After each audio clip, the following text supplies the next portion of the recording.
Thank you, Dr. Srinivas, for including me in this IC, and I will be speaking on complex retinal detachments. I'm not going to dwell much into how to select a case because that depends on, it is highly objective. How complex is complex can vary from person to person. What is complex for me may not be complex for Rajiv or Srinivas, and therefore that is very highly, very objective.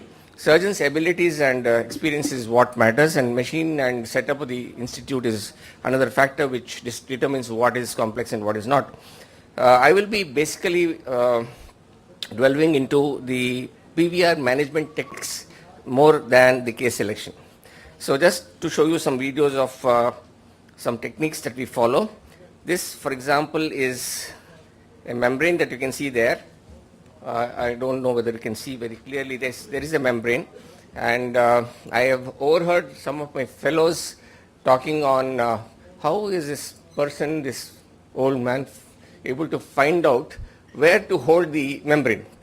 So that comes with experience and also with the clue that you have to find the plane, you have to hold it where you feel by holding it will come off in toto.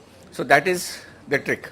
To know where to hold it comes with experience, and that is how the membrane came out so beautifully in that particular case of macular pucker.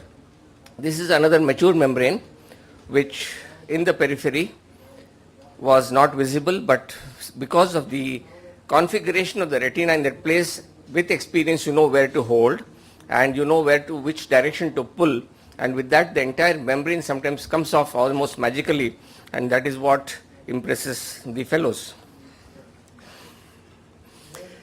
This is an instrument that I have recently started using, the one available from Alcon, which is a very special instrument according to me, very beautifully designed, which has got a blunt undersurface and a sharp cutting superior surface, with which we are able to actually elevate even the immature membranes that we call. The immature membranes are the ones which usually do not come very easily unless you do an ILM peeling and use the ILM as a bucket, as a handle of the membrane that is there in front of it.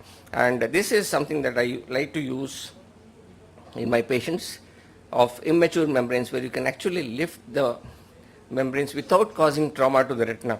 I recommend this to all the vitreoretinal surgeons here. It is available with Alcon, no financial interest. I'm sorry, the video is not complete, but then this is an excellent instrument to elevate immature membranes.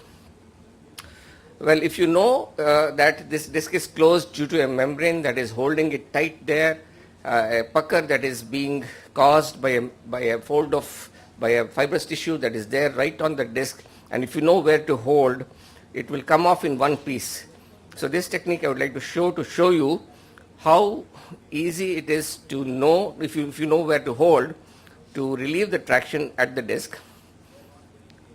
The whole posterior hyaloid face has come off along with the membrane, and you are able to relieve most of the traction. And then you have to go in and see if there are more membranes. Maybe you can take the help of PFCL, and you can see that the retina falls back beautifully.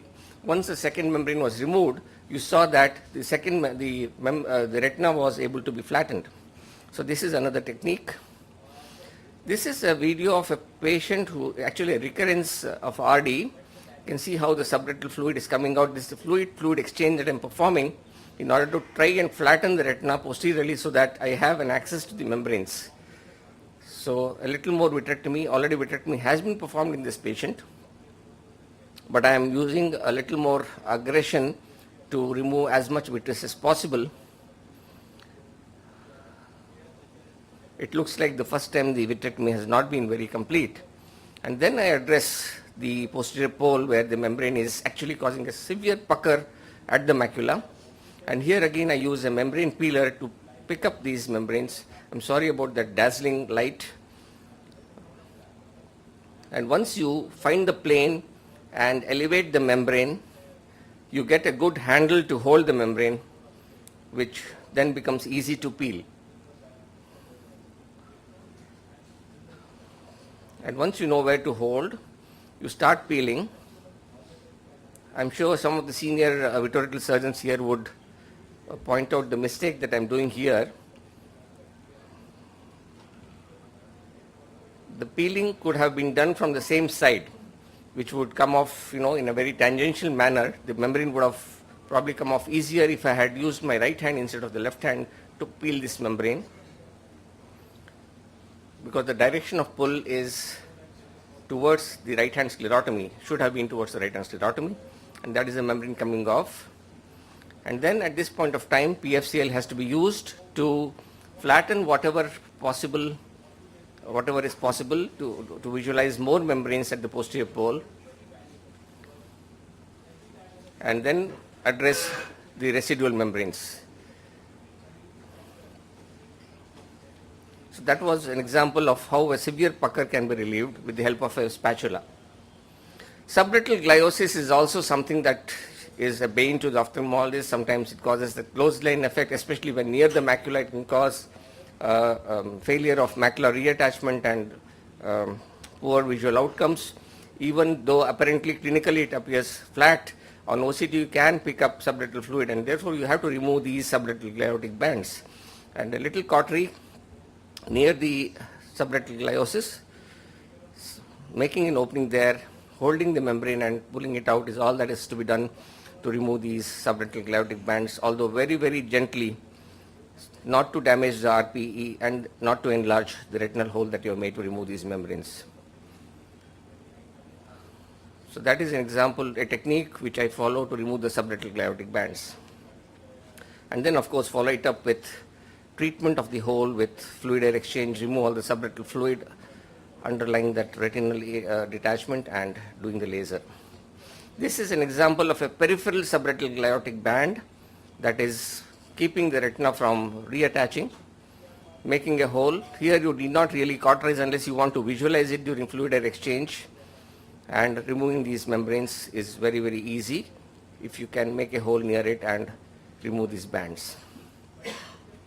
These can be very troublesome in peripheral traction relief.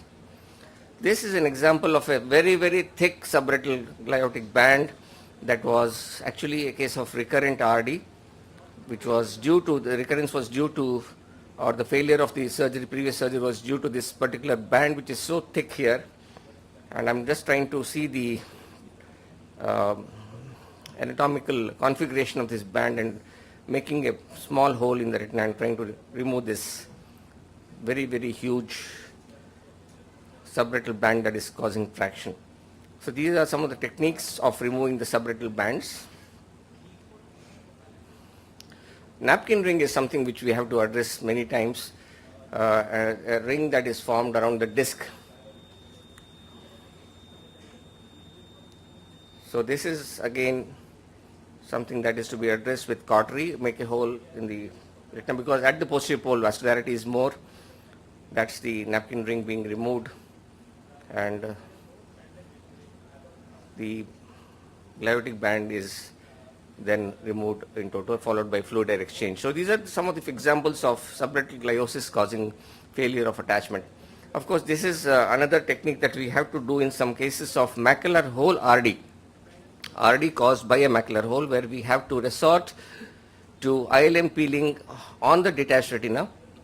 Not very difficult actually, as it sounds, as much as it sounds. Removing it from the temporal side is more difficult than removing it from the nasal side. That's a clue to some of you who might want to remove ILM on a detached retina. So to start nasally and then use the forceps to remove the ILM temporally.